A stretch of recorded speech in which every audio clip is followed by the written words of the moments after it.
everyone.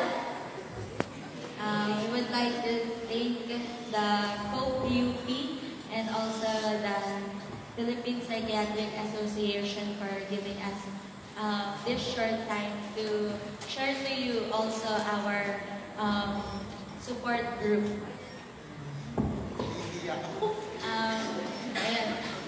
My name is Arian Alvarez. I was born here in Quezon City, but now I'm currently working as a guidance coordinator in Naga City and also a psychometrician by profession, and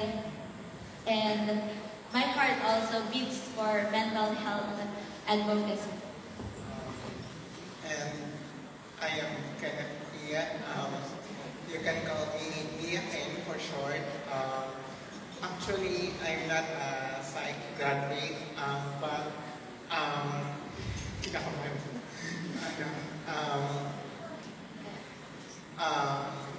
I'm a victim of mental illness.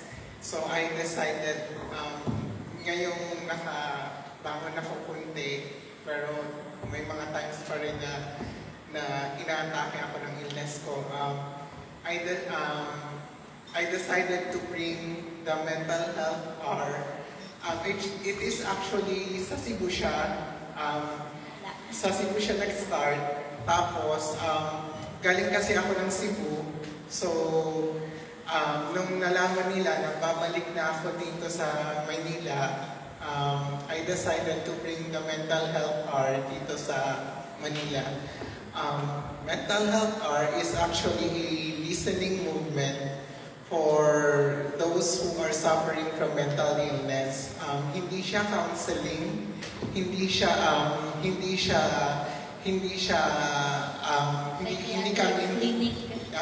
psychiatric clinic.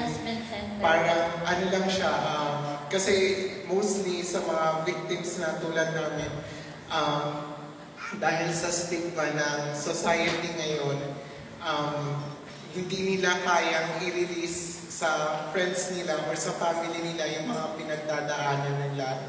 So, we decided na itayo itong org na to para iparamdam sa kanila na may mga taong handang makinig para sa kanila. May mga taong handang ilend yung ears nila para maintindihan sila at para ma-affirm sa kanila na kung ano yung pinagdadaanan nila. So, yun.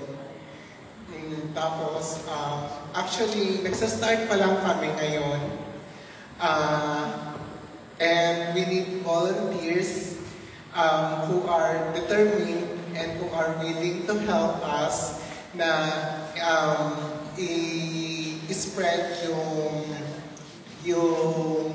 yung advocacy namin. Tsaka naghahanap din kami ng mga organizations na pwede mag-partner sa amin para, let's say, kung meron silang mga list of psychiatrists na pwede namin i-refer sa mga guests namin, kung yung guest namin is kahit nakikita namin na kailangan na namin siya i-recommend sa psychiatrist or sa psychologist. Actually, yung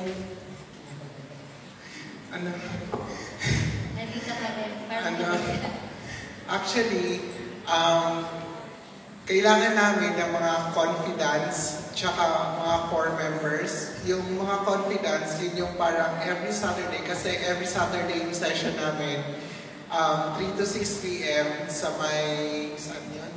Sa may group, UBEL Student Center, Legarda, Manila. Sa may Gordy Plaza building, it's just a walking distance from LRT to Legarda Station.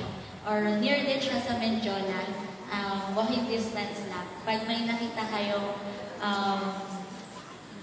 yes, we will also,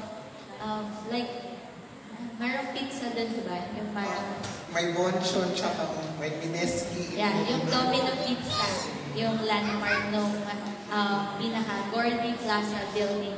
Mental Health Hour Manila has its core values, and it stands with an acronym CARES.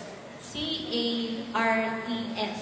So CARES stand for confidentiality, where we keep everything that has been shared by all of the guests. Ang tinatawag namin dun sa mga coming our guests. And they can also use alias, no? Okay lang na hindi nila sabihin yung totoong pangalan nila. They can use alias. So, confidentiality na lahat ng maibabahagi dun sa session na yun, hindi siya lalabas at doon lang siya. So, yung mga bibisita doon, kung hindi nila kayang i-reveal yung totoo nilang pangalan, pwede silang gumamit ng alias. Tulad ko, nung una kong umattend ako sa Cebu, ang in-alias ko doon is Mia. So, yun ang tawag nila sa akin, Mia. So, yun. Then, after,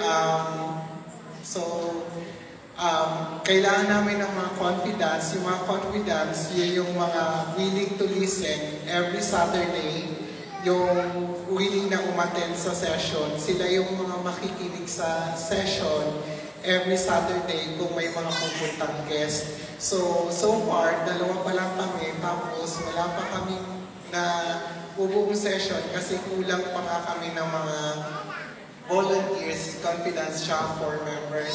Yung core members, sila naman yung tutulong sa amin kung ano yung mga ipopost sa social media site namin. Tapos, kung willing din ng core member na maging confidant, pwede din siya maging confidant at core member.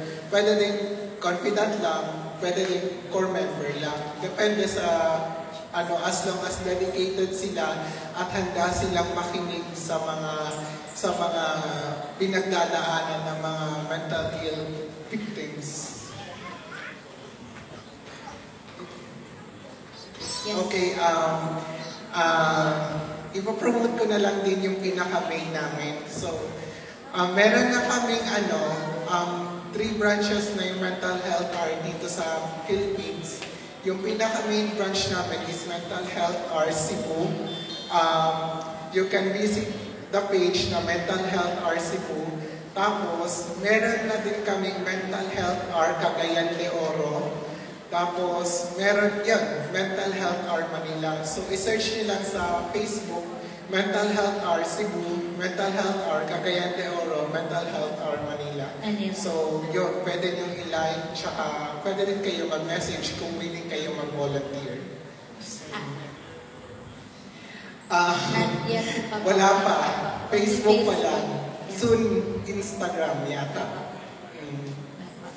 But tomorrow po, we have a session if you are available. You can come, and also if you want to volunteer, we can also have a short interview and orientation on how mental health our sessions is going. So, yun po.